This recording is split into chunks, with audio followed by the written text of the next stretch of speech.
record 8th scoring title. Now, if you were with us for the All-Star game last week, you heard the first portion of Dr. J's conversation with Michael.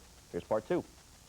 We are indeed pleased to present the whirling dervish who defies gravity. Julius the Doctor I recognized that there was passing the torch.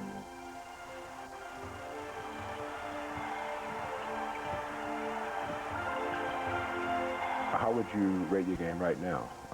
Is it better than when you left in '93? I think mentally and the knowledge of basketball, I'm better. Physically, I may not have the same speed or quickness, but I think the mental aspect can override some of the physical disadvantages that I may have. This game on this level turns into to be more mental preparations than the physical.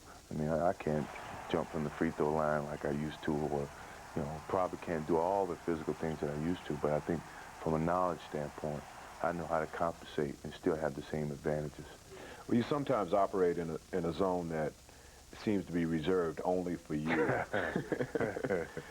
When you're there, Mike, in that zone, describe that feeling. It's a great feeling. It's like every move, every step, every decision that you make, it's the right decision. And we all want to be in that zone quite often. How did you get to that zone? It's very intriguing. If anyone had the answer, I'm pretty sure you can bottle it and sell it, but I don't think anyone knows. I think it happens when you put forth the work ethics, and then next thing you know, you're achieving what you always have worked hard to get, but you can't get it without putting forth the work.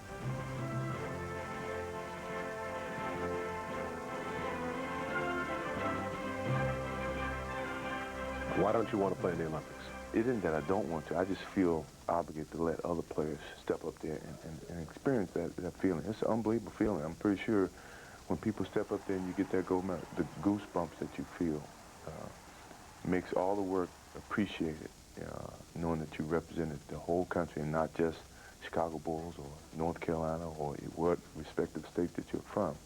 You represented every human being in America, and that's a great feeling that I think everybody should have an opportunity to do.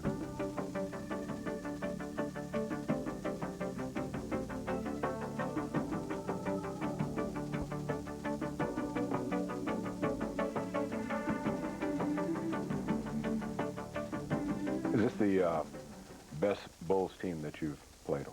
It's tough to say. I think this team hadn't been together. The 3 championship teams were together for 6 years before we restarted to win, and everything was systematically working, clicking. This team is not quite the same type of system. We got a makeup of a great all-around player here, another player who can score 30 points a game, and then another guy who can get 20 rebounds a game, and then you chip in different pieces to make this team successful. Is it the great team or the greatest team? I think we're stretching until we accomplish something. Right now, we haven't accomplished anything. The sense we're getting here, I mean, obviously he is gifted, but just as obviously he has always worked hard. But now, at age 33, his birthday was yesterday, he realizes he has to work harder still to maintain his own standards. I think he has to continue to work hard just to keep pace with his own standards. I mean, we're born with gifts, big hands, big feet, long limbs, or what have you, but without the work, none of that would be possible, and Michael has worked very, very hard. It's interesting what he said, Michael, about the Olympics. He's ready to give up that spot. He hopes it's for Mitch Richmond. That's the man that he has designated. And on the other hand, Magic Johnson would like to get that last spot, and everyone says, well, the older guys have been there, and Magic says, yeah, but the older guys aren't getting any younger. At least the younger guys can get older and get that spot. That makes sense. Are big feet considered a supreme anatomical gift now? Wasn't aware of that. Necessitates big shoes and big gloves for the hands. All true. Sit back and